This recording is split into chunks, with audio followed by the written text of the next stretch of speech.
नमस्कार, मैं एडवोकेट सौरभ नौल। स्वागत है आपका हमारे इस यूट्यूब चैनल पे। यहाँ पे हम चर्चा करते हैं बहुत सारे लीगल और फाइनेंशियल इश्यूज को। तो मित्रों, आज हम चर्चा करने वाले हैं child protection laws in India, यानी कि भारत में बच्चों के अधिकारों की सुरक्षा करने के जो कानून है, आज हम उसके बारे में हम चर्चा करेंगे। हम जानेंगे कि भारतीय संविधान में यानी कि कॉन्स्टिट्यूशन ऑफ इंडिया में क्या कुछ प्रोविजन है बच्चों के अधिकारों के बारे में। इसके साथ ही और भी बहुत सारे जो कानून बने हैं बच्चों के अधिकारों को सुरक्षित करने के लिए, हम उन सारी चीजों पे विस्तृत चर्चा करेंगे। लेकिन इस वीडियो को शुरू करने के पहले मित्रों, मैं आपसे आग्रह करना चाहूंगा कि अगर पहली बार आप हमारे इस वीडियो को देख रहे हैं तो कृपया चैनल को सब्सक्राइब करें और साथ में बेल बटन जरूर दबा दें, ताकि इस चैनल के जितने भी अपडेट्स हैं आप तक नोटिफिकेशन में पहुंचते रहे। तो चलिए शुरू करते हैं आज के इस वीडियो को, जहां पे हम जानेंगे कि बच्चों के सुरक्षा के अधिकार, बच्चों के अधिकार और बच्चों के सुरक्षा के अधिकार के बारे में भारतीय कानून व्यवस्था में क्या कुछ नियम, क्या कुछ कायदे कानून है, उसके बारे में।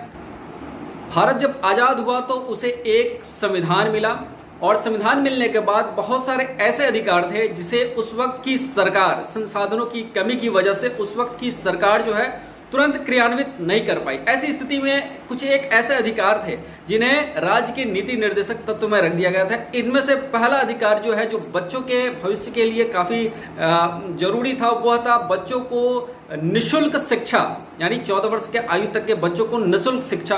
और अब यह जो अधिकार है, यह मौलिक अधिकार यानी फंडामेंटल राइट आपका हो चुका है। यानी कि अगर किसी बच्चे को सरकार इस अधिकार को नहीं दे पाती है तो वो कोर्ट में जा सकता है और अपने कानूनी अधिकार यानी कि अपने मौलिक अधिकार की सुरक्षा के लिए कोर्ट से फरियाद कर सकता है। वो सीधा हाई कोर्ट या सुप्रीम कोर्ट में जाके कोर्ट से फरियाद कर सकता है कि उसे जो शिक्षा का अधिकार है, जो उसका मौलिक अधिकार है, उसे सरकार वंचित कर रही है। तो क्यों वंचित कर रही है, उसके गांव में स्कूल क्यों नहीं है, या जो कुछ भी रीजन है, ये जो है सरकार को बताना पड़ेगा। इसके अलावा और भी बहुत सारे कानून हैं जो बच्चों की सुरक्षा के हिसाब से बनाए गए हैं। तो आइए एक एक करके आप उनके बारे में भी जान लेते हैं। सबसे पहला जो अधिकार है बच्चों का, वह है prohibition of child marriage act 2006।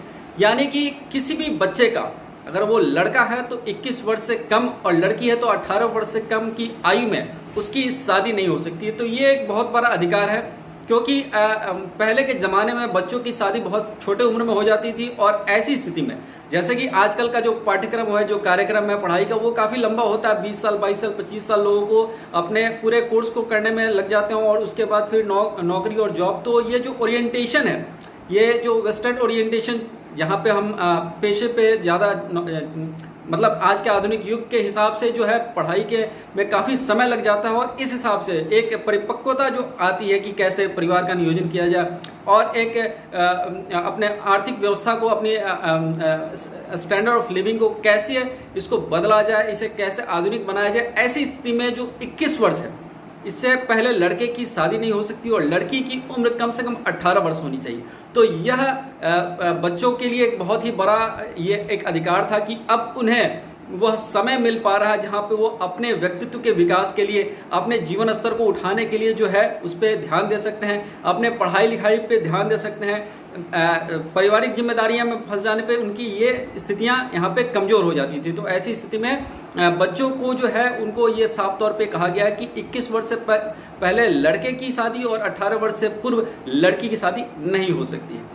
इसके साथ ही मित्रों, बच्चों को जो है वह मुफ्त और अनिवार्य शिक्षा, यह जो है फ्री एंड कंपल्सरी एजुकेशन, ये 2009 में एक कानून बना, जिसके तहत भारतीय संविधान में संशोधन हुआ और भारतीय संविधान की धारा 21A में अब यह बच्चों के लिए यह एक अधिकार मिल गया है कि उनको अब जो है निशुल्क और अनिवार्य शिक्षा यानी free and compulsory education till the age of 14, 14 वर्ष की आयु तक उनको निशुल्क और अनिवार्य शिक्षा देना, ये सरकार की जिम्मेदारी है। तो ऐसी स्थिति में बच्चों के लिए जो है अब शिक्षा, उनके लिए अब कोई मतलब पहले ऐसा होता था कि जो गार्जियन होते थे, उन्हें अगर संसाधनों की उनके पास कमी है तो वो कई बार बच्चों को स्कूल भेजने में कतराते थे और उन्हें दूसरे कामों में बांट देते थे। लेकिन अब ऐसा नहीं हो सकता। अब ये सरकार की जिम्मेदारी है कि सरकार उनके लिए अनिवार्य और निःशुल्क शिक्षा को उपलब्ध कराए।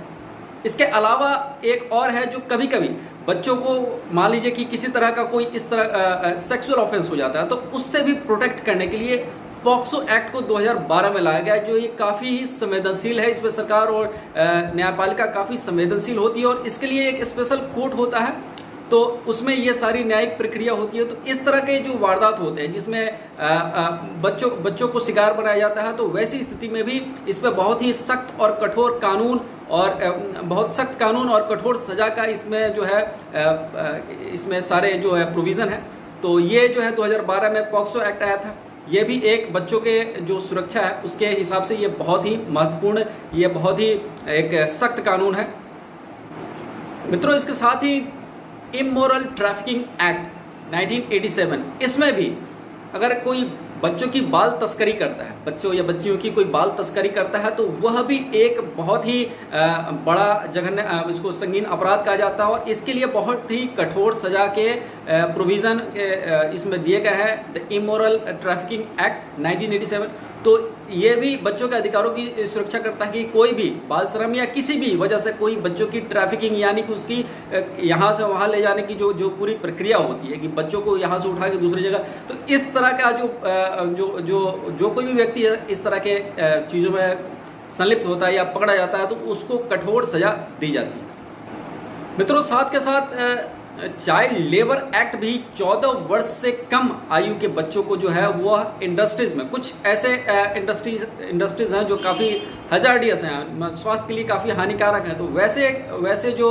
इंडस्ट्रीज है, वैसे जो उद्योग है, वहाँ पे 14 वर्ष से कम आयु के बच्चों को रखना ये गैर कानूनी है। और साथ में आजकल जिस तरह से जागरूकता बढ़ रही है, वैसे में आजकल जो है कोई भी बाल श्रमिकों को अपने फैक्ट्रीज में नहीं रखता, क्योंकि बंधुआ बाल मजदूरी जो है वो एक तरह से इलीगल हो गई है और यह जो है उनके व्यक्तित्व के विकास में एक बहुत बड़ी बाधा है। अगर कोई बाल श्रमिक है तो उसे जो है उसका जो फंडामेंटल मौलिक अधिकार है, उसका जो पढ़ाई लिखाई का जो समय है वह उससे वंचित हो रहा है। तो ऐसी स्थिति में बाल श्रमिक यानी लेबर लॉज, कोई भी व्यक्ति अपने घर में या दुकान पे बाल श्रमिकों को नहीं रखता, क्योंकि यह गैर कानूनी है। तो ऐसे बहुत सारे कानून हैं जो बच्चों के अधिकारों के लिए है, उनके व्यक्तित्व के विकास के लिए है, जो भारत में लंबे समय से क्रियान्वित हो रहा है। लेकिन अभी भी इन सारे कानूनों के बावजूद भी अभी बहुत बड़े व्यापक स्तर पे जागरूकता लोगों में लाना बाकी है। साथ के साथ जब तक लोगों के जीवन स्तर में बदलाव नहीं होगा, चाइल्ड लेबर और इस तरह की चीज़ें